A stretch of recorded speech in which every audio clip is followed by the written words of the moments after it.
పూర్ణిమ prints ఆషాఢం sale flat 30-60% discount ప్రతి 5,000 రూపాయల కొనుగోలుపై ఒక చీర ఉచితం.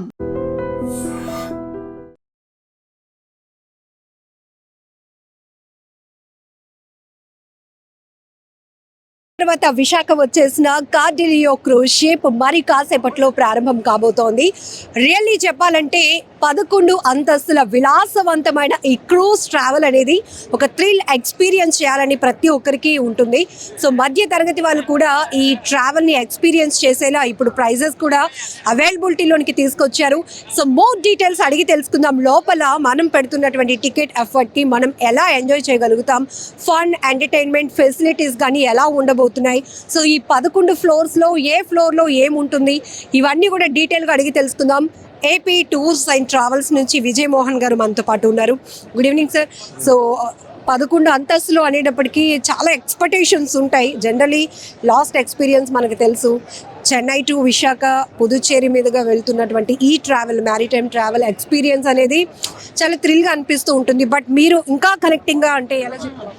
అమ్మ, మీరు ఈ షిప్ చూస్తే మీకు 3rd లెవెల్ పాట్ హోల్స్ కనిపిస్తున్నాయి కదా. So these are the pot hole cabins. Inside ఇలా ఆల్ ది ఈ 3rd ఫ్లోర్ దీని పాట్ హోల్ అంటాం. పై నెక్స్ట్ వచ్చి 4, 5, 6, 7 ఆర్ ఆల్ విండోస్. ఆ పైన అనేది ఆల్ బాల్కనీ క్లాస్. సో లోపల ఉన్నాయని we call them the inside state rooms. So ఈ షిప్ ఏంటంటే బేసిక్గా it's got about 796 cabins, takes about 1,800 passengers. And మనకి ఇన్సైడ్ స్టేట్ రూమ్స్ ఒక 400 ఉన్నాయమ్మా. 311 ఏమో ఈ విండో రూమ్స్ ఉన్నాయి.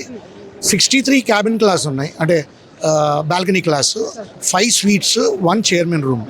ఇది ఈ షిప్ ఒక కాన్ఫిగరేషన్ అమ్మా. సో మనకి అవుట్లుక్లో కనిపిస్తున్న ఇవి ఏంటంటే అవి ఇవన్నీ ఏంటంటే in case you have an emergency ship ఏదంటే these ships will be unloaded and passengers will be loaded on to that. I mean only in case of any critical situation. So పిల్లల వరకు వస్తే ఇప్పుడు ఫ్యామిలీ అందరూ కూడా ఈ cruise ship ట్రావెల్ని experience చేయాలనుకుంటున్నారు.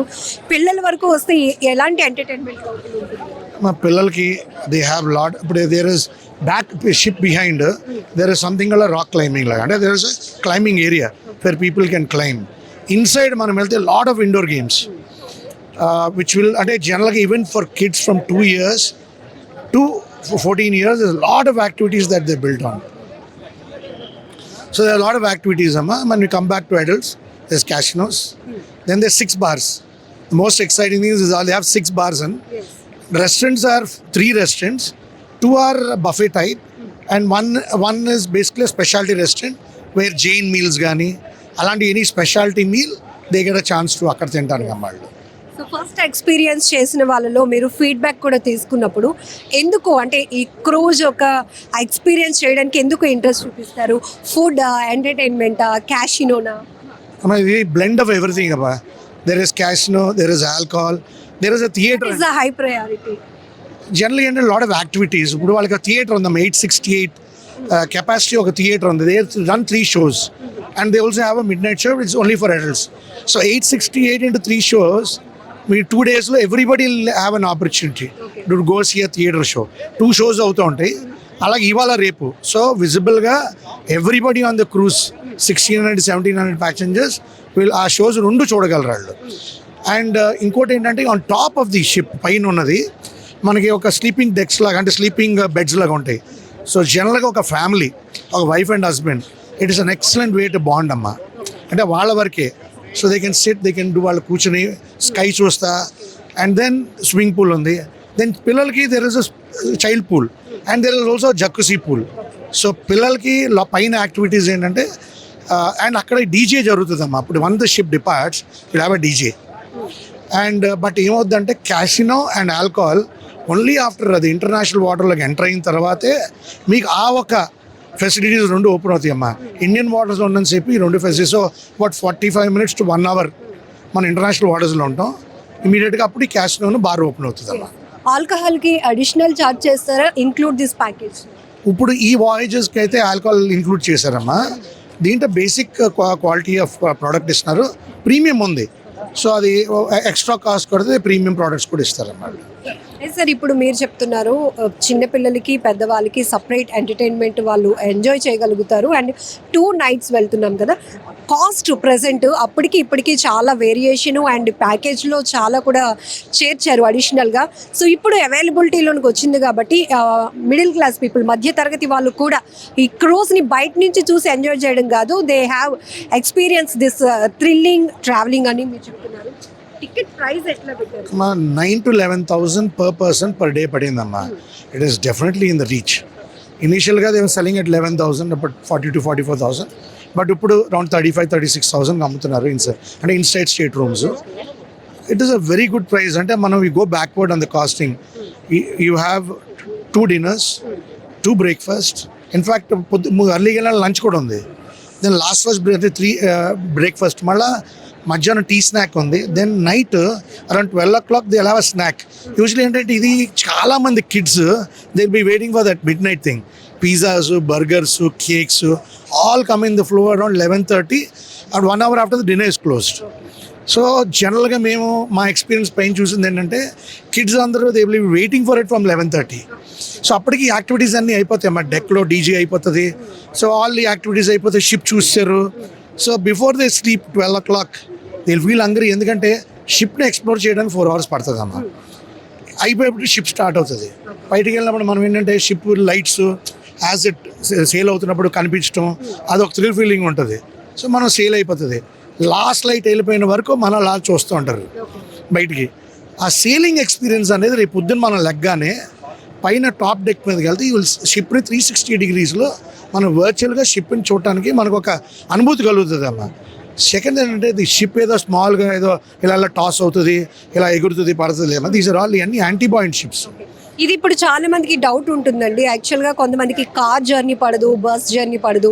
So ఇప్పుడు సీ పైన ట్రావెల్ అంటే ఎట్లా వెదర్ కండిషన్ మనం అలవాటు పడతామా ఏంటి అనేది దానిపైన మరి this is an anti buoyant cruise అమ్మా. యాంటీ బాయింట్ క్రూజ్ ఏంటంటే కింద పార్ట్ అది తీసుకుంటుంది బాయిన్సీ, పై పార్ట్ అంతా స్టడీగా వెళ్తుంది. So either all luxury cruise line. It's an old cruise line no doubt. But ఇప్పుడు వచ్చినాయి ఏంటంటే 5,000, 6,000, 6,500 కెపాసిటీ వచ్చింది. ఇది ఒక 1,800. బట్ ఇండియన్ వాటర్స్కి ఇది ఒక అంటే మన ఒక క్రూజ్ మార్కెట్ మెచ్యూర్ అవ్వడానికి ఇది ఒక మంచి క్రూజ్ అమ్మ. ఇది ఒక మంచి అవకాశం. మనకి ఎప్పుడైతే ఈ క్రూజ్ హాలిడేయింగ్ అనేది మనకు అలవాటు అవుతే ఆటోమేటిక్గా ఫ్యూచర్లో క్రూజ్ టూరిజం అనేది చాలా విపరీతంగా పెరుగుతుందమ్మా. మన స్టేట్ గవర్నమెంట్ కూడా క్రూజ్ అంటే మ్యారిటైమ్ బోర్డ్ పాలసీతో పాటు క్రూజ్ టూరిజం పాలసీ కూడా తీసుకురావాలని మన టూరిజం కాన్క్లేవ్లో సీఎం గారు స్ట్రెస్ చేసి చెప్పారు. దీని మీద ఒక బ్రెయిన్ టామింగ్ సెక్షన్ కూడా అయింది ఆ రోజు, వేర్ ఎక్స్పర్ట్స్ అందరు ఇన్వైట్ చేసి దీని మీద అసలు ఈ క్రూజ్ టూరిజం మీద ఏంటి చేయాలి, ఏం చేస్తే బాగుంటుంది, ఏం కైండ్ ఆఫ్ పాలసీ మనం వర్కౌట్ చేసి ఏం కైండ్ ఆఫ్ బెనిఫిట్స్ ఇవ్వాలి అనే దాని మీద ఒక బ్రెయిన్ స్టామింగ్ చేసి గవర్నమెంట్ దాన్ని టేబుల్ చేశారు ఆల్రెడీ. సో డెఫినెట్గా సీఎం గారు దృష్టిలోకి వెళ్ళినప్పుడు కందుల దుర్గేష్ గారు ఆయన ఒక వెరీ డైనమిక్ టూరిజం మినిస్టర్ మనకి. ఇంకోటి ఏంటంటే we have the most dynamic administrative side. అంటే అజయ్ జైన్ గారు కానీ స్పెషల్ సెక్రటరీ టూరిజం, అమరపాలి గారు కానీ మనకి we have the best team అమ్మ. సో దీంట్లో we definitely see that tourism అనేది డెఫినెట్గా ప్రాస్పర్ అవుతుంది. అలాగే క్రూజ్ టూరిజం అనేది కూడా డెఫినెట్గా నెక్స్ట్ లెవెల్కి వెళ్తుందని. అలాగే మోర్ క్రూజెస్ అంటే పోర్ట్ కూడా చేయాల్సింది ఏంటంటే మనం ఒక క్రూజ్ అనౌన్స్ అవుతే 2 years తర్వాత మనకు షిప్ రాగలదమ్మా. ఎందుకంటే వాళ్ళ ఐటినరీస్ అని 2 years వరకు డిసైడ్ అయిపోయి ఉంటాయి. సో ఈ రోజు మనం మొదలు పెడితే మనం 2 years తర్వాత క్రూజ్ చూస్తాం. సో ఇంకోటి ఏంటంటే వీళ్ళు కార్డిలే వాళ్ళు కొత్త షిప్ కొంటున్నారు. ఆ ఒక షిప్ రాగానే ఈ నవంబర్లోనే డిసెంబర్లోనే వస్తుంది. ఆ పెద్ద షిప్ ఏమో వెస్ట్ కోస్ట్లో ఉంటుంది. ఈస్ట్ కోస్ట్లో కార్డిలే అనేది పర్మనెంట్గా ప్లేస్ చేయడానికి వాళ్ళు కూడా ఒక ఐటినరీలు వర్కౌట్ చేస్తున్నారు. బహుశా అది జరిగినప్పుడు వైజాగ్కి మోర్ ఫ్రీక్వెన్సీ వస్తుంది. సార్ కమ్యూనిటీస్లో మనం ఫ్లోర్ పెరిగే కొలది దాని డిమాండ్ ఉన్నట్టు ఇప్పుడు ఇందులో 11 floors ఎంటర్టైన్మెంట్ జోన్ ఇవన్నీ డిఫరెంట్ అన్నారు. సో ఇప్పుడు మనకి కనిపిస్తున్న ఈ 3 steps ఎక్కడ బాగుంటుంది అంటారు ఎక్కువగా డిమాండ్? మా best is the balcony class అమ్మా. ఇప్పుడు ఆ పైన కనిపిస్తుంది కదమ్మా, this are all balcony classes.